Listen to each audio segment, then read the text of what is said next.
My name is Patrick Murphy. I'm a botanist plant ecologist that's lived in Boulder for 46 years. The current effort to municipalize the Boulder electric supply began 5 years ago in 2010. It is now 2016, and after 5 years we have not achieved 1 ounce of carbon reduction. And at best we are 7 years away from achieving that simple goal. What we have learned from this experience so far is that Boulder is not forthcoming with honest reports of the true costs of the Muni effort, and this demonstrates an inability to critically evaluate the need for the so-called off-ramp. This highly complex undertaking that has cost so much time and money now has a track record of failure. This presentation documents one aspect of that pattern of obfuscation and irresponsibility. What has Boulder reported as the cost of the Muni, and what are the true costs of the Muni exploration? Let's do an historical refresher of what we voted for and what we were supposed to get. In 2010, we voted to create a tax to replace a tax that Xcel had been collecting and handed right back to Boulder. That tax, as stated by the city, was used for important city services such as police and fire. With that tax came a stated intent of placing choices for Boulder's energy supply on the ballot before the end of 2015. That intended goal failed, and we had to vote to extend the tax twice now. In 2011, we had to vote for additional money of 1.9+ million to actually spend on the Muni exploration. The original money from the utility occupation tax of 2010 was already being used for existing city services. The tax from both years was then extended to the end of 2017. Apparently, the 2015 deadline from the year before was a mistake that had to be corrected, and we lost 2 years in the timeline. Note that this ballot issue barely passed, indicating that about half of the voting citizens of Boulder were against it. The vote should have been a clear message that Boulder needed to be honest and transparent with the public. In 2013, the skeptical public chose to slap some financial restrictions on the Muni effort. An effort that was even more restrictive and supported by Xcel failed, but thankfully we got some restrictions in place, even though the Muni has demonstrated that they have numerous ways to avoid all the restrictions. The so-called day one rate parity can be achieved by hiding the stranded costs, by buying power from Xcel for 5 or more years, as well as using capitalized interest. In short, legal, financial tricks are used as substitutes for full disclosure.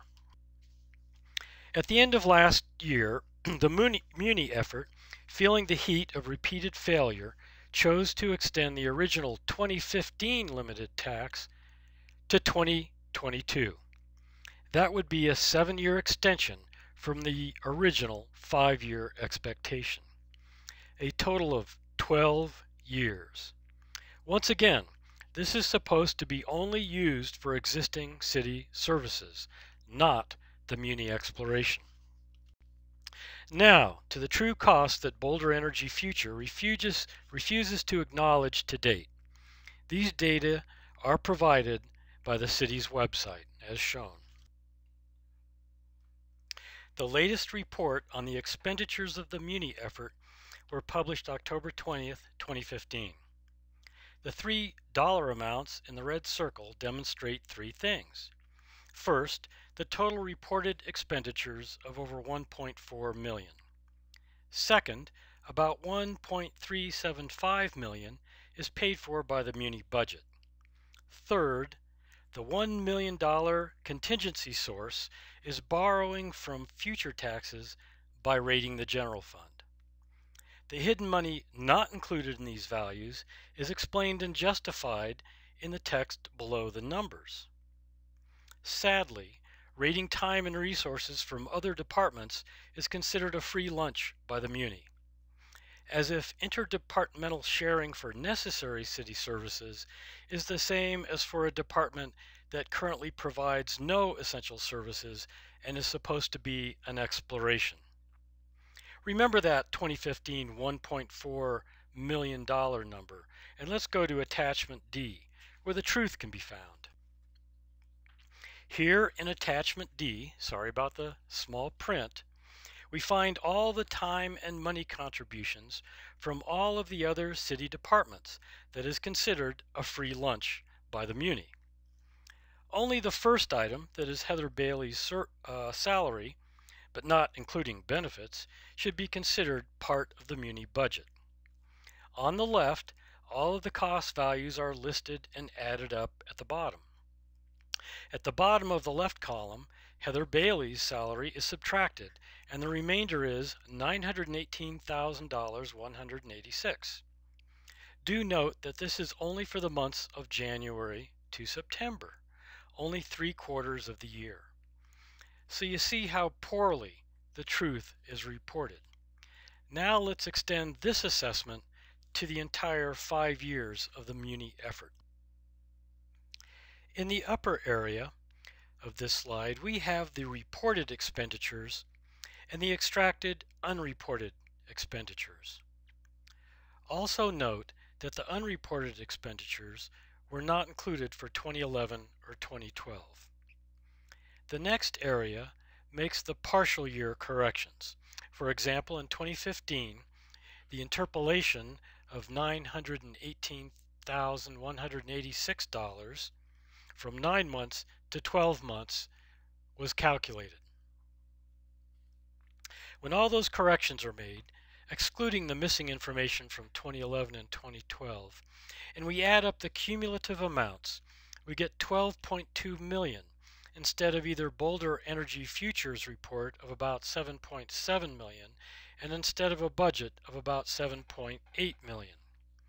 But wait, there's more. In spite of the city denial of the logic of adding funding that was lost due to the costs of the Muni, the lost undergrounding of 1.2 million a year is a real and valid cost of the Muni effort. Any denial is self-deception, and worse, public deception.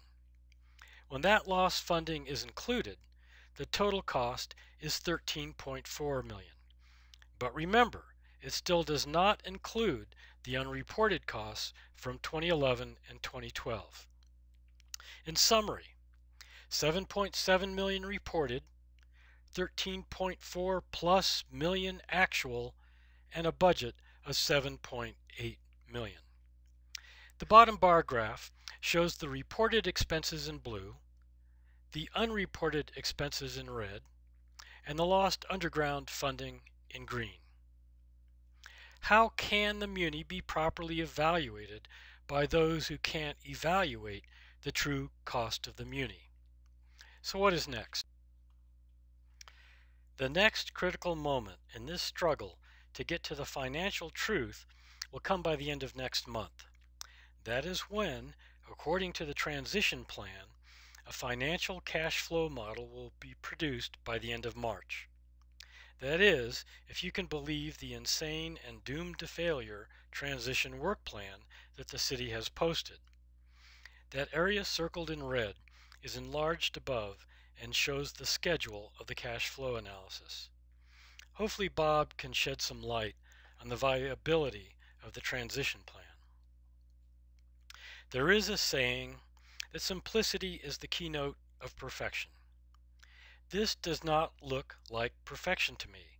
It looks like failure.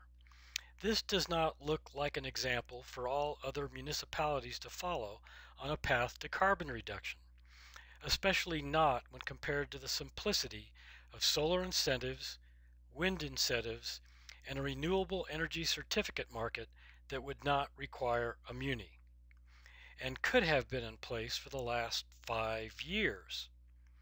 The lost opportunities are increasing, and time cannot be recovered or recycled. I thought we were in a hurry to reduce carbon. Thanks.